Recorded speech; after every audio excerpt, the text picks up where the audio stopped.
Հարց է հնչել, դաշնակցականը իր երեխային սովորացնում է և հրապարակում է, թե ինչպես է սովորացնում, ապագայում, այսինքն անչափահաս մարդու մասին է խոսքը, Հայաստանի Հանրապետության ղեկավարի կամ ցանկացած մարդու գլուխ կտրել։ Դաշնակցությունը սրա մասին ինչ դիրքորոշում ունի։ Հայաստանի Հանրապետության ամենաանկախ մարմինը, եթե սա դատապարտի,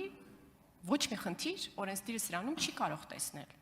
Դուք սրա նկատմամբ ինչ դիրքորոշում ունեք։ Տիկին Կարապետյան։ Ես դեռ չեմ ավարտել։ 2021 թվականի փետրվարին Հայաստանի Հանրապետության գլխավոր շտաբի պետը զինված ուժերը փորձել է ներքաշել Հայաստանի ներքաղաքական կյանք։ Դաշնակցությունը աջակցել է սրան։ Հայաստանի Հանրապետության անկախ ցանկացած մարմին, եթե սրա վերաբերյալ դիրքորոշում ունենա, օրենսդիրը չի կարող ասել, որ որևէ բան է խախտվել, որտեղ խոսքը գնում է մեր սահմանադրության պաշտպանության մասին։ Դաշնակցությունը իր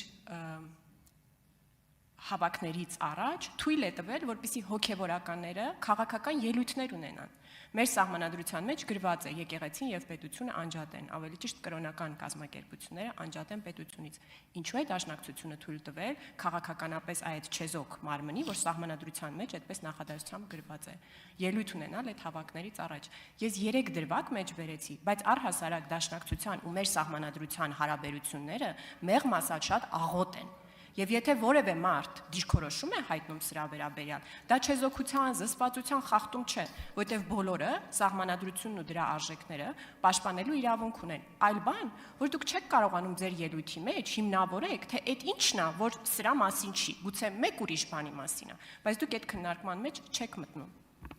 Տիկին Կարապետյան, իմ կարծիքով ես այնքան պարզ ներկայացրեցի պահանջը, որպեսզի չասեք այն նեղ կուսակցական եւ այլն, հա։ Ես ներկայացեցի օբյեկտիվորեն ինչն է, որ համարվում է սահմանադրության պահանջի խախտում։ Հիմա դուք հետևողականորեն փորձում եք արտարացնել ձեր հակադաշնակցական վարքագիծը, մենք գիտենք, պետք չի ապացուցել դա, մենք գիտենք դա։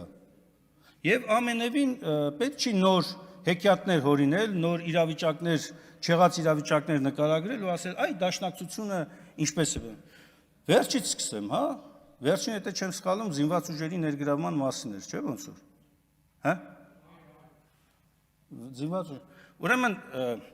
ոչ միայն իրավական անգրագիտություն է պնդումը, ոչ միայն փաստացի, փաստերի խեղաթյուրում է պնդումը, այլ նաև այդ պնդման ներքո քննություն ընթացող, դատական քննություն ընթացող process-ում չլինելով, չունենալով վերջնական ակտ, դուք շարունակում եք մեղադրանքներ հնչեցնել։ Եթե դուք ծանոթ լինեիք, օրինակ 2005 թվականի սահմանադրության անցումային դրույթներով, դուք տեսնեիք թե նախագահի լիազորությունները եւ թե նաեւ բանակի լիազորությունները։ Ինչ վերաբերում է հոգեվորականներին քաղաքականության մեջ ներգրավելուն, լսեք, դուք իսկապես չեք կարդում օրենք։ Օրինակ, խղճի եւ կրոնական կազմակերպությունների ազատության մասին օրենքը կարդացել եք։ Չանկեղծ էլի։ Այնտեղ սևով սպիտակի վրա գրված է, որ սպասավորները մյուս քաղաքացիների հետ հավասար իրավունքներ ունեն։ Այդ թվում նաեւ քաղաքական կյանքին մասնակցելու խոսքը չի գնում ինստիտուտի մասին, խոսքը չի գնում եկեղեցու մասին։ Դուք հարց եք տալիս, ինչ ասում եք, հոգեվորականին ո՞նց եք թողում։ Այսինքն ով է դաշնակցությունը, բան է, ձեր ոստիկաններ, հա, միտինգների ոստիկաններ պիտի ասեր, այս քաղաքացուն կարելի է, այս քաղաքացուն չի կարելի, այտենց եք դուք շարժում։ Դա է, ինչ վերաբերում է գլուխ, ես չգիտեմ ինչի մասն է խոսքը գնում, բայց եթե խոսքը գնում է հայ ժողովրդին ցեղասպանության ենթարկած թշնամու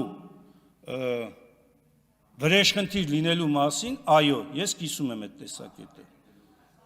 Չէ, ես ասեցի, ես չգիտեմ ինչ, բայց ես ներողություն եմ խնդրում, Տիկին Կարապետյանը ասեց կամ որևէ այլ անձի, ես կամ որևէ այլ անձի մասով հստակեցնում եմ ումն են նկատի առնում։ Ես լրություն դալիճում։ Ես վստահ եմ Տիկին Կարապետյանը արձագանքելուց կմասնավորեցնի ինչի մասն է խոսքը, խնդրեմ Տիկին Հա, Կարապետյան։ եթե կա կոնկրետ դրվագ, ասեք այս կոնկրետ դրվագն է, այս ինչ վերապարակումն է, այս էլի վերաբերմունքն ասա։ Պարոն Մինասյան, ասել է վարչապետի գլուխը մեծանաս կտրելու ես կամ առանց մեծանալու։ Երեխա անչափահաս նստած է, կողքը դաշնակցական է, նկարահանվում է այդ ամեն ինչը։ Երեխային ասում է գլուխը կտրելու ես, ինչ ես անելու։ Երեխան էլ պատասխանում է իր ծնողի հարցերին։ Դաշնակցությունը սրա մասին այս պահին պատասխանատվությունը ձեր ուսերին է։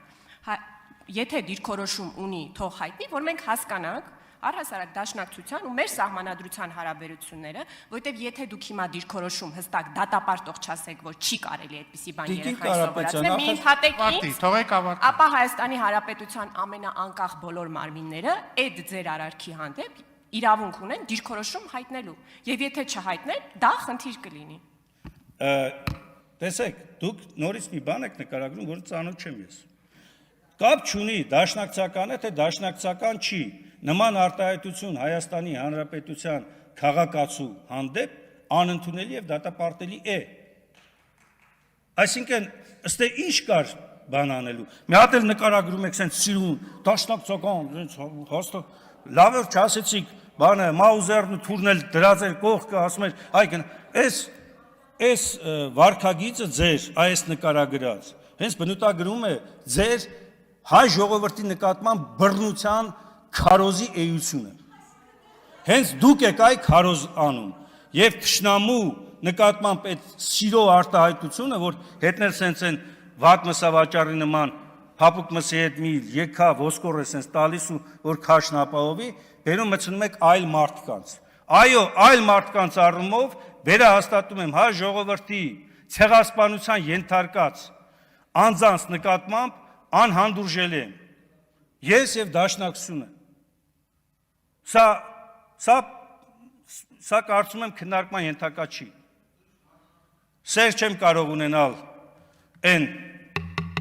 ներկայացուցիչի հետ որը քիչ առաջ իմ ժողովրդի ներկայացուցիչի գլուխն էր կտրում